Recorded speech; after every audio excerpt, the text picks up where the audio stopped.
Hey, what's going on, guys? Welcome back to the GM. I'm your guy, Boulanger. And up next, man, we're going to take an endeavor to answer a question or a couple of questions.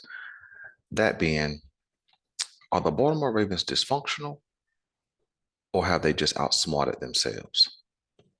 These two questions come up in thought as there's not a lot of news to report. And, I took a stroll back through the last week of headlines and articles and things like that. And, typically you see the same kind of article, just packaged differently. Uh, there's no team coming after Lamar. Lamar Jackson franchise tag. Lamar Jackson posted something on Twitter. The Ravens and Lamar seem to be at a standstill, so on and so forth. But everything's around Lamar Jackson, and he's the biggest free agent uh, in the league in 2023, although he has not been signed officially by the Ravens or been offered an offer sheet. And so as you begin to think about it, um, I began to wonder what's going on with the Ravens, right? You see, when there's not when there's no news to think about or talk about, you have to look at, okay, what is my organization doing? What is my team doing? And so I began to look at the Baltimore Ravens, and certainly collectively we have to agree that they've fallen behind. In fact, if I can say this, okay, the Baltimore Ravens at this point in time may be a bottom three team in the AFC. Now, please don't click off yet. Matter of fact, hit like, subscribe, and the share button because this is going to be super interesting. But bottom three, I would put the Ravens down there with the Houston Texans. I would put the Baltimore Ravens down there with a team like the New York Jets. And I would put the Baltimore Ravens down at the bottom with a team, as I'm thinking through the teams, probably like the Indianapolis Colts. Now, let me tell you why I put them down there with those three teams. The Indianapolis Colts have been trying to find a quarterback for several years, uh, even to the point where, they tried Jacoby Brissett, they tried Carson Wentz. Matter of fact, gave up draft capital to get him after he had already shown what he wasn't in Philadelphia because he couldn't stay healthy.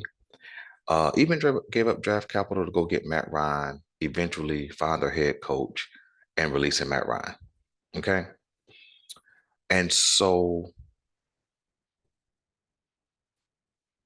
why would they be a bottom team? Because they literally ruined Andrew Luck's career by not putting an adequate offensive line around him. That's why. And since Andrew Luck, they've done literally nothing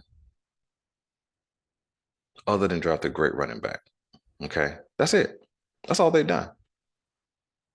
And that's why they are in perpetual quarterback hell. All right. That makes you a bottom tier team. When you look at the Houston Texans haven't done anything in 5 years. And that goes back to even when they had Deshaun Watson. You had Deshaun Watson, he had a great receiving corps. Well, not great, but he had an above average receiving corps headed by Will Fuller, had some nice pieces around him, and they did literally nothing. Now, part of that was Deshaun Watson, but part of that was them. And at one point had the best defensive player in the whole NFL, but did nothing. And now where are they? Drafting at the top all over again. Okay. And now I put Baltimore down there with them. And I'm going to tell you why. And then we're going to get to the questions. Because although Baltimore has been competitive consistently since 2018, they've only been competitive because of one guy, and that's Lamar Jackson. I'm going to explain. Okay. In 2018, Joe Flacco started the season, and of course, Lamar Jackson came on, saved the season, led them to the playoffs. Okay. Made them competitive. 2019, Baltimore had the best record in the AFC, headed by Lamar Jackson, who became the MVP. Okay. 2020, Baltimore Ravens, headed by Lamar Jackson, reigning MVP at that time, led them to the playoffs and their first playoff win. Okay. The 2021 season and then the 2022 season, Lamar Jackson had them at the top two position in both years in the AFC, not the AFC North, but the AFC as a whole, and then got injured, and then they fell down and collapsed. Okay. So the link to their competitiveness landed in the lap of one guy. Okay. And so that one guy now is a free agent, basically, and they failed to get a deal done for basically 2 whole years. Okay. And then even now, when it's even crunch time, they're not even close on a deal. Okay. And so you have to begin to ask, is this dysfunction or have they outsmarted themselves? Let's go with the latter question first. Okay. So the Baltimore Ravens have a legacy established way back in the Ray Lewis days, which ended in 2012, of being a premier franchise, always competitive, always in a fight for playoff contention, uh, known for the rivalry with the Pittsburgh Steelers. So there was a great narrative, a great legacy that was being established in that Ray Lewis era, accompanied by guys like Ed Reed, Jonathan Ogden, uh, Marshall Yonder, started back then, uh, Terrell Suggs, Haloti Nada, Joe Flacco, Anquan Bolden, although he wasn't, a draft pick of the Baltimore Ravens, he certainly was a part of that championship team. And then there's other guys who was a part of that, Ladarius Webb, Kerry Williams. I could just go on and on with guys who made an impact in this Baltimore narrative, which turned into legacy. Okay. And so I think the Baltimore Ravens organization has leaned on that legacy. Uh, in fact, another part of the Baltimore legacy was that they knew what they were doing in the draft room. How they could move up and down the board and get great value with picks, so on and so forth. How they could take a guy who had a first round grade, but get him in the third round, and so they were known, just for being able to do great things in the draft room, and how many uh, Hall of Famers they had drafted, so on and so forth. Great, great, great legacy. All right. Now this is going to be a full-on uh, um, video today. It won't be a short version, so I warn you that now, so you could even watch this in 2 parts if you want to. But I'm looking at this and I'm saying, okay, when you have a legacy, it is smart to kind of hang that legacy out in front of you and kind of allow it to do some of the speaking for you. So when people think about the Baltimore Ravens, you think instantly Ray Lewis, you think instantly 2000 Super Bowl, you think instantly the accompaniment of Ed Reed and all the other guys that I named. Um, and I think that some of that stood out. We understand the the tagline of what it meant to be a Raven, right?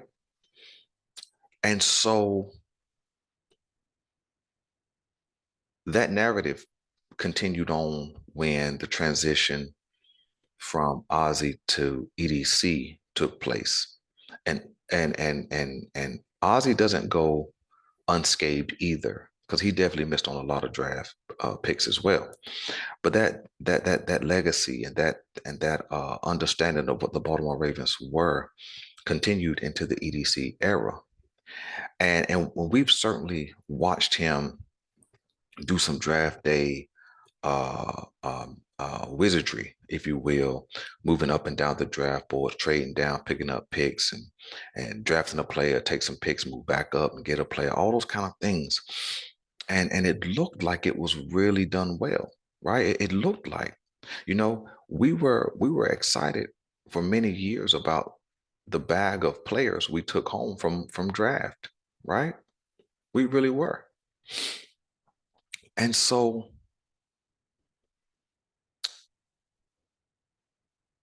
the outsmarted themselves was not signing a player that should have been signed and thinking that they could get equal value in a draft pick or a compensatory pick by letting a player go, um, and they could keep the winning culture alive. I'm going to tie some things together, okay? And that's what we've seen in the EDC era. We've seen uh, the Ravens, EDC, Bashotti, John Harbaugh, all of the heads of state, so to speak. We see them move on from Marquise Brown. Now, he wanted to be moved, but we've seen him move on from Marquise Brown for a draft pick. Okay. We certainly saw that happen. And what did they get in return was a center. But what you needed in the entire Lamar Jackson era was a wide receiver. That's called outsmarting yourself. We we saw them uh trade Hayden Hurst, who was a first round pick, for a second round pick. And I don't know what that second round pick became, but as I look along the Ravens roster, I don't see a budding star. Not from the 2021 draft or the 2022 draft, other than maybe Kyle Hamilton. But he was a first round pick, so he wasn't that second round pick, no matter when it would have taken place. Okay. And we saw that we end up with two picks in both 2021 and 2022. Okay. And we understand that Baltimore prefers picks over players. That's what it seems like. And picks over players is a how smart am I mentality. I'm going to get rid of a guy before I have to pay him because we believe, meaning the Ravens, we can get value in a draft pick. And that just hasn't happened at all. When you look up and down the roster, there's only one blue chip player on the entire roster, and he's a question mark, and that's Lamar Jackson. So I'm not comparing EDC era versus Ozzy era. I'm just comparing the last 5 years of the Baltimore Ravens, which would be the Lamar Jackson era. And so now uh, there's a question. I read another article. Some people were debating, should they trade Patrick Queen? Well, that would be another first round pick that is a question mark if he's going to play for Baltimore this year. Well, why would they trade him? Here's a question. Why would they trade him? Play up for a pick or picks because of the money. So here we are again with the behavior that says we can trade this player and get some picks, and somewhere in the draft we can get somebody of the same value. And so here you would have another first round pick leaving and going somewhere else to be productive. And we've seen this over and over from the Ravens. Why is CJ Mosley not still a Raven? Because they couldn't agree on the money, but also because if he left, they would get a compensatory pick. Why is Matt Judon a Pro Bowler for the Patriots and not a Pro Bowler for the Ravens? Because they could not agree on the money. So if they let him go, what would they get? Compensatory picks. The point that I'm making is that being smarter than what you are is how you outsmart yourself, because they've gone with the mentality picks over players and it has not panned out. They don't have a guy on their roster that's better than Matt Judon at that edge rush position. And they've been struggling in that area since he left. Well, in fact, while he was there, but definitely since he left. They don't have a wide receiver on their roster right now that's more productive than Marquise Brown. Now, whether he's worth the max contract or whatever, I don't know that. Based on what he did this year in Arizona being injured, certainly not. But he was the best thing they had, and they moved him for a pick, turned him into a center. Is Tyler Linderbaum a stud? Yeah, he is. He looks like he is. But how many touchdowns is he gonna score? None.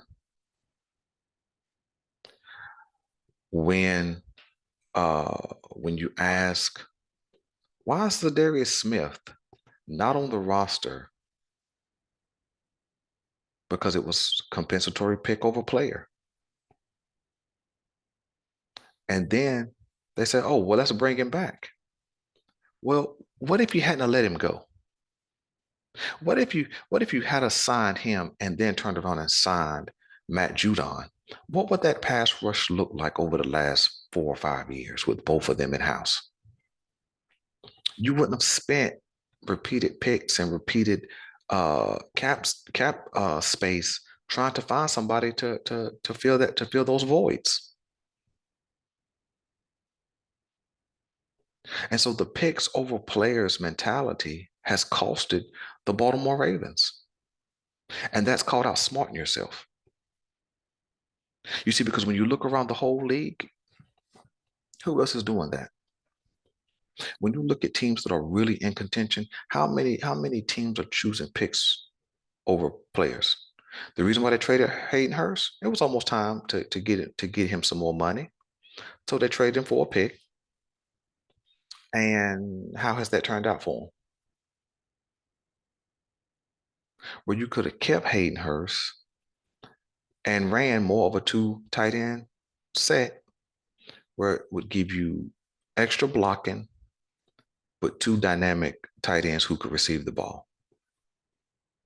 What would that offense have looked like over the last 2 years since they traded him, 3 years since they traded him? But it's been a pick over players mentality, and they have not received the value in the picks that they received.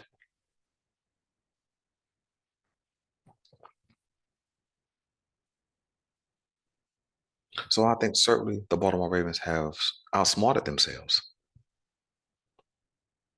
because when you look at all the picks that they've had,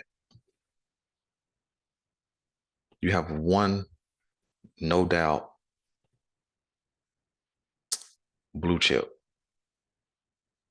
and the potential for Cal Hamilton to be that as well.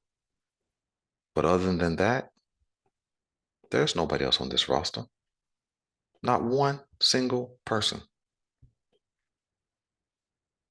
Mark Andrews is great, but he's not a blue chipper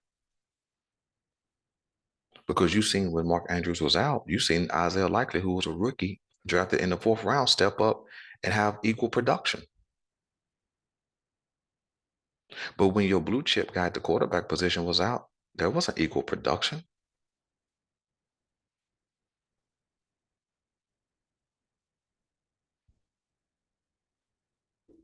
I wonder would the Baltimore Ravens trade some of those picks for some players when you really look back. Matter of fact, that's a question I want you guys to answer in the comment section. When you look back at the picks that we chose over players, which players would you have wanted back in house, and how do you think their production in the Ravens organization would have been if they had a stayed versus went out for some draft picks? But let's go with the dysfunction. Let's answer the question: are the Baltimore Ravens dysfunctional?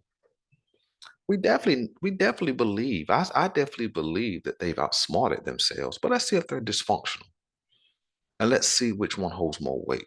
Dysfunction. Okay.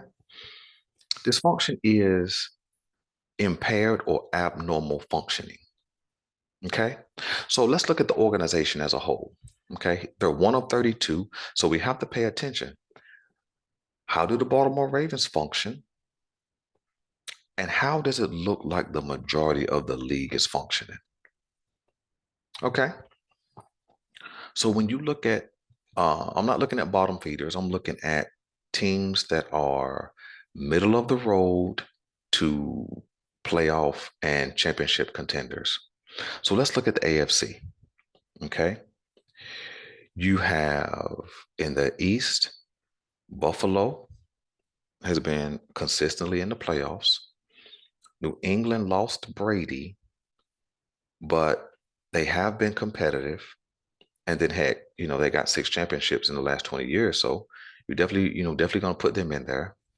Miami hasn't done a whole lot at all. They definitely drafted Tua, top 10 pick, and they made some moves to get some receivers, Jalen Waddle, top 10 pick, and then Tyreek Hill. They got from the Kansas City Chiefs, but I'm not gonna put them up there. They're one of those middle of the road teams. They haven't done a whole lot, but they've been aggressive. Let's just call it that. Okay. And then the Jets can include them bottom feeder. Okay. Been down for a long time. Can't seem to get it right. Okay. When you look at the West, AFC West, Chiefs, top notch, 2 championships in the last 5 years. Denver um, has been solidly run. They've made some poor decisions over the last couple of years, but I'm gonna put Denver in there, an above average franchise. San Diego, bottom feeder, haven't done a whole. They got a studded quarterback, but they ain't done nothing with him or before him. And then the Las Vegas Raiders, bottom feeder. They haven't done much at all. In fact, they went out and got the best receiver in the league at that time and couldn't make the playoffs with him. So can't put them in there. And so then when you look at the South, everybody's pretty much a bottom feeder except for Tennessee, and then Jacksonville's on the rise.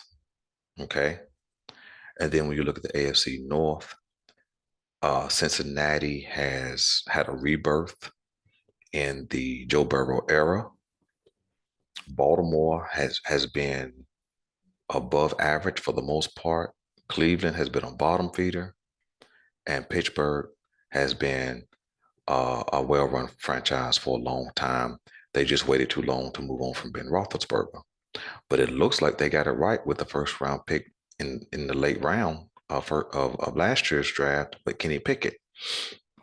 So when you look at the teams who are above average or below average or at the excuse me, top average or below average, you have probably 7 teams that are above average. So let's look at how they function. Okay. Let's take championship contenders. So let's go with Kansas City. They have their franchise guy. They knew it. They signed him. Got a championship, and then turned around and got another championship. But look at how they moved. They picked up a left tackle from the Baltimore Ravens, gave up a pick. Listen to this. They gave up a pick, got Orlando Brown, put him at left tackle, won a championship, and then you know what they said? We'll holler at you later.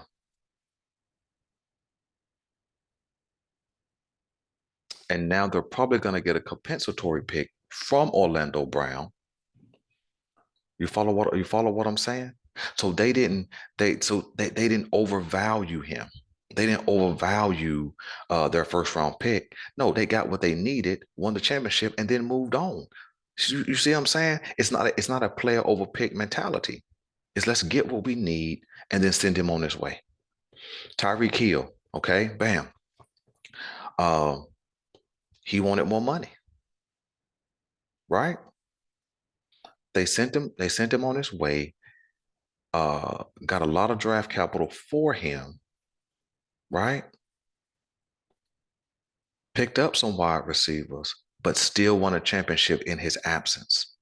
That's being able to recognize, right, the value over what you can get for the player, but also understanding what system you're running and how another player could fit into that spot.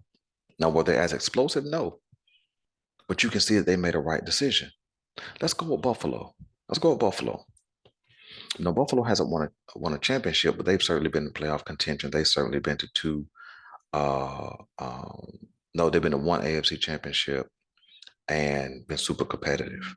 Okay, but they did go get their quarterback a number one wide receiver, and then what did they do? They said, okay, Von Miller's available.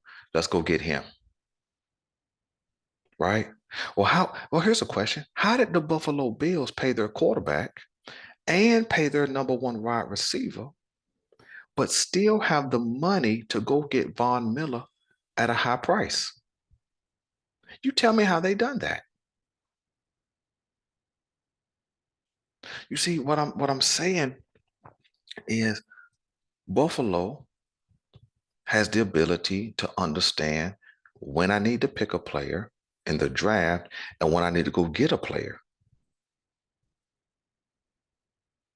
Got what they needed, had some success, and they kept it moving.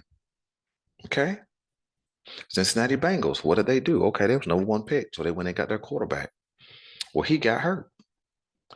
And when he got hurt, they already had a number one type guy in T. Higgins. But what did they do? They turn around the next year and with their draft pick, what did they say? You know what? Let's go get our guy, Joe Burrow. Let's go get him a guy, Jamar Chase. And they already had Tyler Boyd too. So what did they do? They turned their receiving core into the number one receiving core as it pertains to talent in the whole league. So yeah, their quarterback is supposed to have success. Watch this. What was happening to him though? He was getting sacked repeatedly. They went out in free agency. They picked up some offensive linemen to protect him. Okay. He was still getting sacked, whatever. But they did make it to one Super Bowl. Now, what did they do this year? The watch this. The player Orlando Brown that Baltimore undervalued for a pick, who was flipped to the Kansas City Chiefs. Now they have him anchoring their offense on the left side for a cheap price. Matter of fact, catch this. For 4 years, 64 million, which is a price that's less than their often injured, meaning the Ravens, Ronnie Stanley. Now you tell me that's not some good organizational maneuvering. They were willing to let go of both of their starting safeties. Now, Baltimore would have if they had Von Bell and Bates, they would have franchise tagged one and signed the other. They would have done something to keep those guys. But what did they do? Is okay, y'all can go. You know why?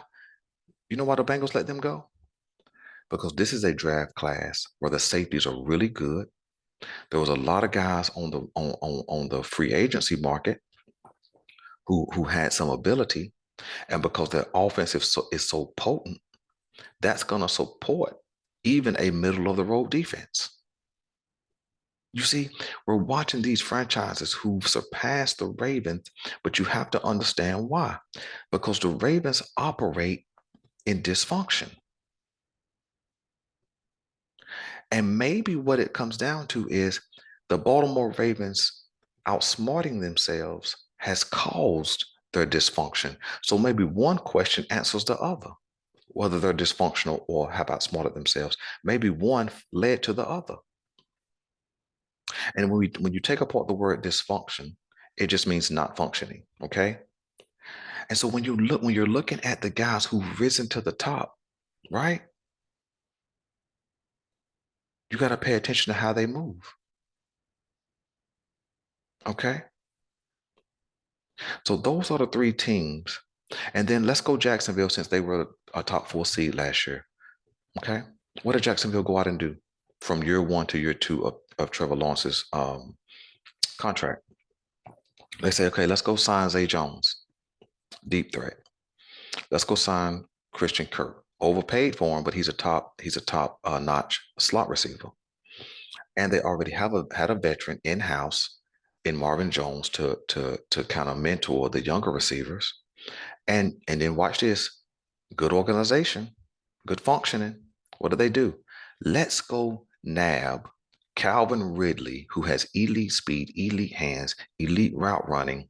He made a stupid mistake in betting on the league while he's a player and got suspended for a year. Now he had some injuries, but he's been out for a year, so he's going to come in healthy. But all you paid for him was a fifth round pick. Now, because he's devalued, not as a player, but devalued in contract sense, they're going to be able to sign him for a less than number one contract. So they're going to get him at a steal. So now watch what he looks like with Trevor Lawrence this year. Couldn't the Baltimore Ravens have went and got Calvin Ridley? If they had 11 picks, couldn't they have said, hey, let me give you a fourth round pick out of the five that we had last year, where we drafted two corners who didn't play much, drafted a punter who averaged under 50 yards a punt, drafted a right tackle in Falele who didn't play a lot, drafted two tight. Actually, we had six picks in the fourth round. We couldn't have gave up one of those to go get Ridley just to see what he would have. That's what I'm talking about by dysfunction. They're not functioning like a top team. And I believe it's because they thought they were smarter than what they really were. They've undervalued players and went for picks, and they overvalued picks and let go of players. And that's the opposite of how other teams are doing it. Now, let me point out one more thing as far as how the top teams, and if we're looking at just last year's playoffs, uh, do we believe that Kansas City falls off? No, we don't. We've seen them function for 5 or 6 years in the Patrick Mahomes era. Do we believe Buffalo's going to fall off? No, we don't, because we've seen them function solid in the Josh Allen era. Do we believe that Cincinnati is going to take a step back? No, we do not, because they're going to come right back in with the number one receiving squad. They have their franchise guy at quarterback, and they went out and got a left tackle to anchor that offensive line. So, do we believe they take a step back? No, we do not. The Jacksonville Jaguars, which team in their division is going to exceed them this year? None, because if nothing else, Calvin Ridley, because of his impact, it's going to be more like he's going to have a first round, second round pick impact this year. And while Tennessee is trying to figure out whether they're rebuilding or not, Texas is rebuilding, and the Colts don't have a quarterback. So who's going to surpass Jacksonville? Nobody. So those four teams, we do not believe they're going to fall off. Okay. Baltimore was the sixth seed. Do we believe they are falling off or they have fallen off? We absolutely do because they have not figured out what they're going to do at the quarterback position. Miami, do we believe that they're gonna make a comeback? Yeah, Miami has added some studs on defense. They went out and got Chubb last year. So he'll have a full year in that a full offseason in that offense. Tua should come back healthy. They'll probably pick up somebody in the draft to kind of be some support in case Tua go down. So we don't believe they're going to fall off. And then look at their offensive weapons.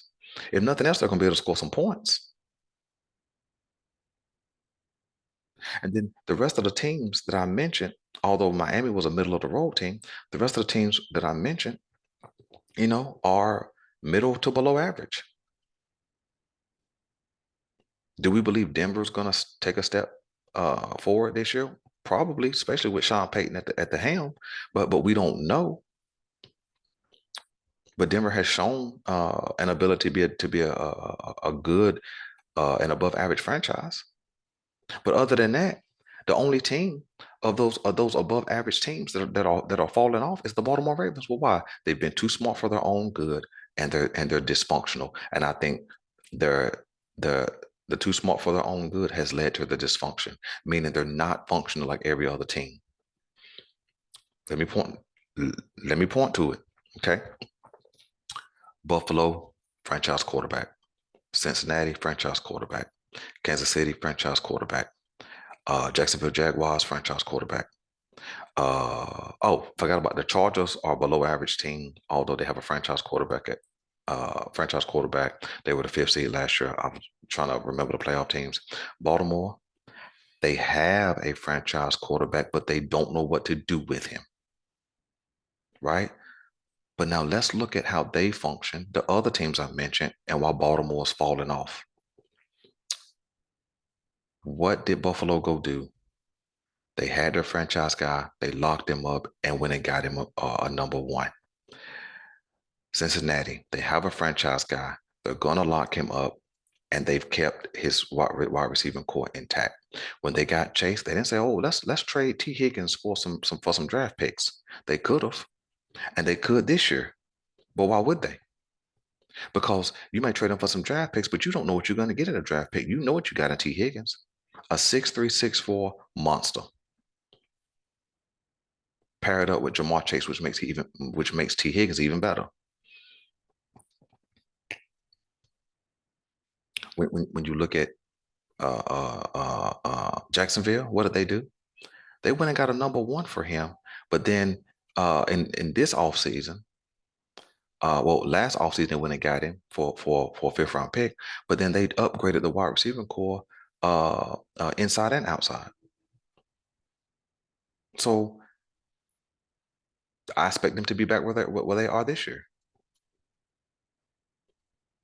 Now, San Diego, excuse me, not San Diego, what are they? Los Angeles Chargers.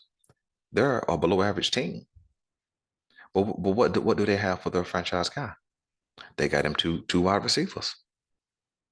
See, that's how you function properly in the NFL when you have a franchise guy and you surround him with weapons. Even Miami, who was trying to figure out, well, what do we have in Tua? They went and got him a guy, two of them. Jalen Waddle the next year after they drafted him, which he was familiar with, and then they went and got Tyreek Hill. That's what you do. That's how you function. Not this Baltimore Ravens dysfunction. See, when everybody else is going right, Baltimore says, well, we'll go left. We got a guy who's been carrying the team since he came into the league. But you know what? Let's not surround him with anything. Let's go get him Des Bryant. Let's keep Willie Snead around. Let's go draft him Marquise Brown, but then trade Marquise Brown away after his 1,000-yard season. Let's just keep drafting unproven wide receivers, although they have talent, but let's keep drafting unproven wide receivers while everybody else goes get proven receivers. And let me go grab Kyler Murray just for an example. Kyler Murray came out the year after Lamar Jackson, right? And what did the Arizona Cardinals go and do? They went out and got him DeAndre Hopkins, who was probably the best wide receiver or top two wide receivers at that time, right? They brought in a veteran in AJ Green who played well for his age. They kept Christian Kirk around, which means they didn't go get some new players and then got rid of the player that was existing. They kept him in house. They drafted Andy Isabella, who didn't pan out, but they still drafted him. Okay, they who else? Uh, they went out and got Robbie Anderson, and then they came and got Marquise Brown. So Arizona. Oh, and by the way, they locked him up too. So Arizona, who hasn't done nothing since they went to the Super Bowl many years ago. I can't even remember what year that was. All they've done is function like you're supposed to function in the NFL. You have a franchise guy, you lock him up, and especially at the quarterback position. And when you lock him up, you make sure he has weapons around him. Why? So he can keep developing, so that he can keep improving. So all of the people, pundits and fans alike, please stop with the Lamar Jackson slander that he cannot play quarterback in this league, because he's obviously done it at an MVP level. But when I go down this list of how the Baltimore Ravens have functioned versus how everybody else have functioned, even the bottom feeding teams, there's no comparison. There's no comparison. Not one. There's no comparison to what uh, the league has done to what the Baltimore Ravens have done. And let's go in the division. Pittsburgh kills it on every wide receiver that they draft. The Baltimore Ravens can't take a peek at what they're doing. The Baltimore Ravens, who have a close view at the Pittsburgh Steelers, they can't figure out how they go get receivers. What what is Pittsburgh looking at when they look at receivers versus what we're looking at? Since we've drafted so many wide receivers and hadn't hit, not really. Rashad Bateman look like he could be a stud, but who knows? He stays hurt. Why can't we look and see what they're doing? And then even the bottom feeding Cleveland Browns, who overpays for a quarterback who has a lot of scrutiny, over 30 off the field, I'll just call it that, off the field situations, they go pay him $230 million guaranteed. That's the epitome of dysfunction. But even the dysfunctional Cleveland Browns, let me tell you what they did. They drafted Baker Mayfield. Oh, same draft with Lamar Jackson. So let's look at a direct comparison. In the Baker Mayfield era, they went and got Odell Beckham. He was pretty good when they got him. They brought in Jarvis Landry. They drafted a really nice tight end in David Njoku. Hopefully I pronounced his name correctly. Another weapon. They still have People Jones uh, in-house. They went and got Rashad Higgins, who was, pretty decent. Uh, they went and got Austin Hooper. I'm up to 6 different weapons they went out and got in the Baker Mayfield era. Um, and then they went and before they even traded for Deshaun Watson, what did they go and do in the Baker Mayfield era? They went and traded for Amari Cooper.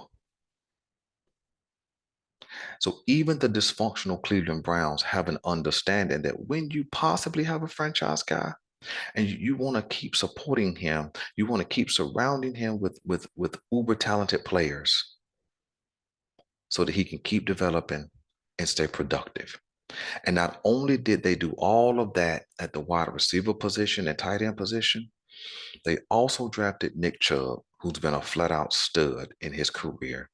They went and got Kareem Hunt, who was surrounded in controversy from a domestic violence situation.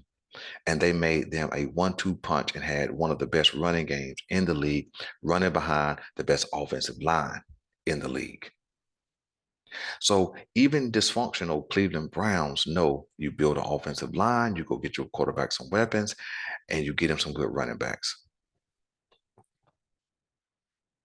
So we can't take an so if we don't take an example from the Steelers, who is a model franchise, we can't look and see what Cleveland's doing and get some idea that, you know what, we need to get him a proven weapon. Are you telling me we couldn't have went and got Amari Cooper?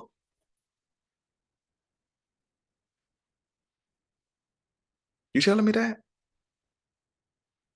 For the same pick we used to get uh but it actually would have been the year before. So the same pick we used to either get Bateman or Dafe, that pick could have went to get Amari Cooper. You telling me we couldn't have done that? Every other team understands that, hey, I go get me something that's proven over something that's unproven. So I know we've been at this thing for a little bit now. This is probably one of the longest videos I ever made, but I had this thought and I wanted to kind of process it out. So I believe that the Baltimore Ravens, believing that they are smarter than everybody else is going right. The Baltimore Ravens are going left. Um, I believe was a sign that they outsmarted themselves. Picks over players, whether it was compensatory picks or whether it was just regular draft picks, picks over players. And it has certainly costed them because those picks have not turned into anything that we can say, man, we're looking forward to this guy for the next 5 years. Nothing. They outsmarted themselves by undervaluing what is a franchise quarterback. They outsmarted themselves by saying, you know what, we just let Lamar keep carrying the team. Let's just focus on the running game.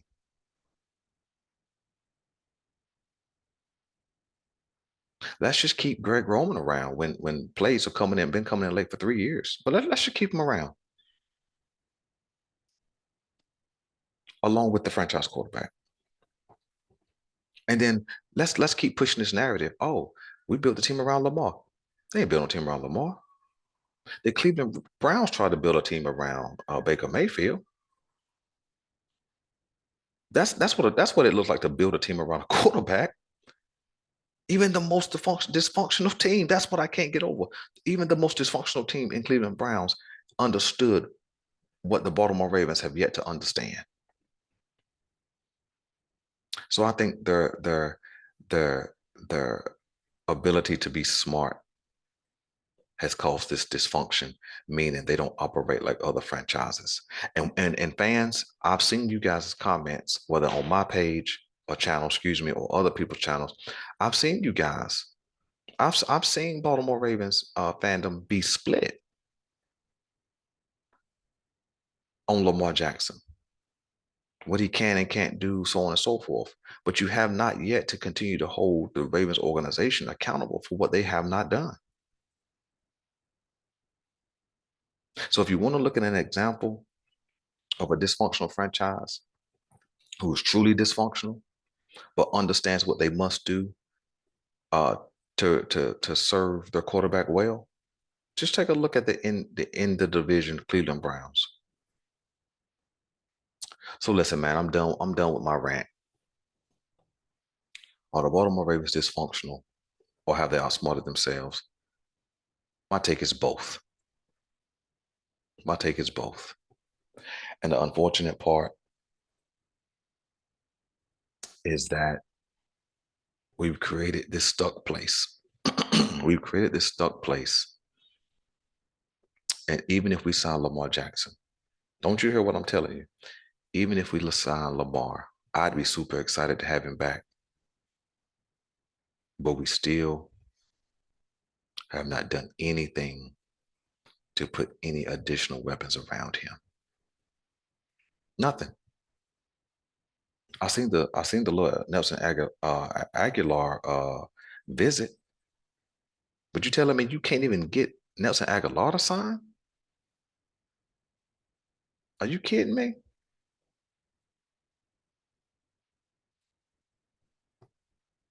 I don't know, guys. So even if we sign Lamar and we go into 2023 with Action Jackson,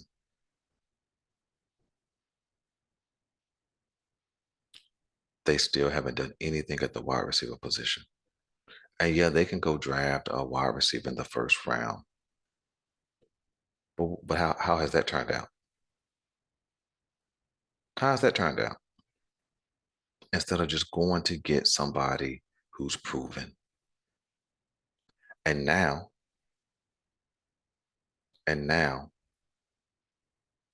because you valued a linebacker over a quarterback. Well, how do I, Leon, you can't say that. You can't say that they valued a linebacker over the quarterback. Well, let me prove it. I thought I was done, but these thoughts just keep coming. What do they do near the trade deadline last year? They trade for Roquan Smith. They give up a 2 and a 5 to get him, right? Okay.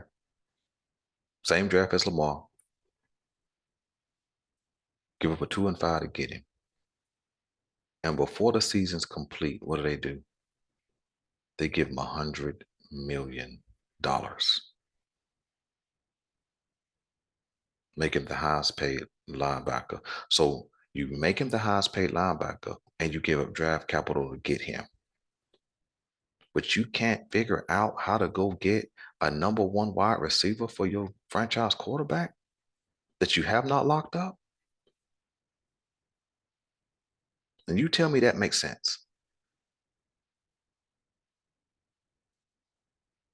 See, if that offense can't run next year, I don't mean run the ball. I mean it's ineffective next year without Lamar Jackson pulling the trigger. How valuable is Roquan Smith going to be? Answer that question. How valuable is $100 million linebacker if he has to be on the field all the time because the offense can't get it done? How much more could they have used that second and fifth round pick? I wonder, I wonder, could we have given up a 2 and a 5 right now to go get DeAndre Hopkins? I believe so. I wonder, could we have given up uh, a 2 and a 5 or just a 5, better yet, to go get Brandon Cooks, who would come in and be the best wide receiver on the roster at that point in time to help take some of that pressure off of Rashad Bateman. I believe we could have done that. You see,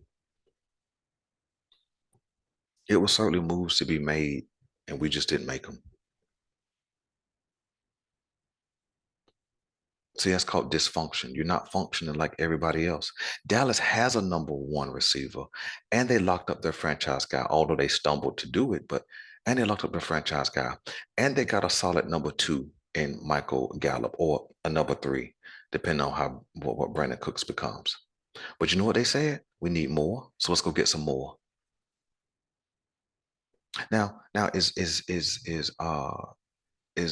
Lamar, is he an upgrade over Dak Prescott? Yeah, but you can't figure out how to go get, so everybody else can figure it out, how to go get valuable upgrades. Oh, let's go once. Oh, they just keep coming. But not only Dallas, but what did the Chicago Bears do? They've been a middle of the pack, below average team for a long time. What did they do for their young quarterback in his second year? They say, okay, Pittsburgh, y'all got excuse me, not Jamar, Chase Claypool available.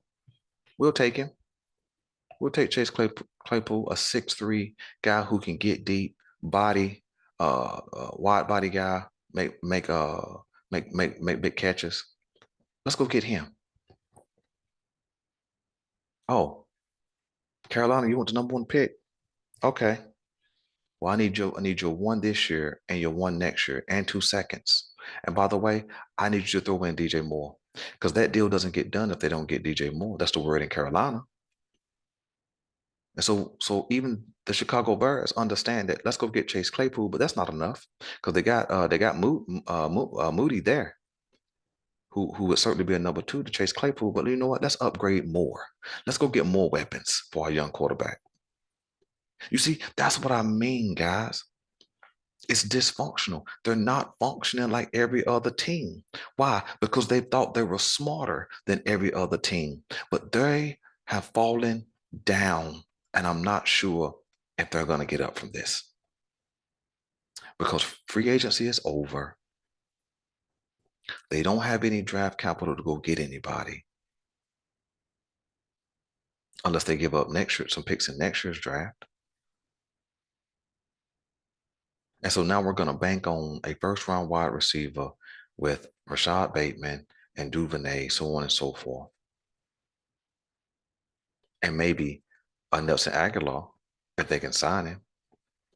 But he don't know who throwing him the ball. Maybe a DJ Shark if they can sign him, but he ain't gonna know who throwing him the ball. You see, that's the dysfunction. Every other team locked up their quarterback early. Here we are at the end of fifth year with no answers and no options. This is crazy. So listen, that's my take, man. The Baltimore Ravens have outsmarted themselves, which has contributed to their dysfunction. Let me know what you guys want me to know about this take. Sorry for the long video.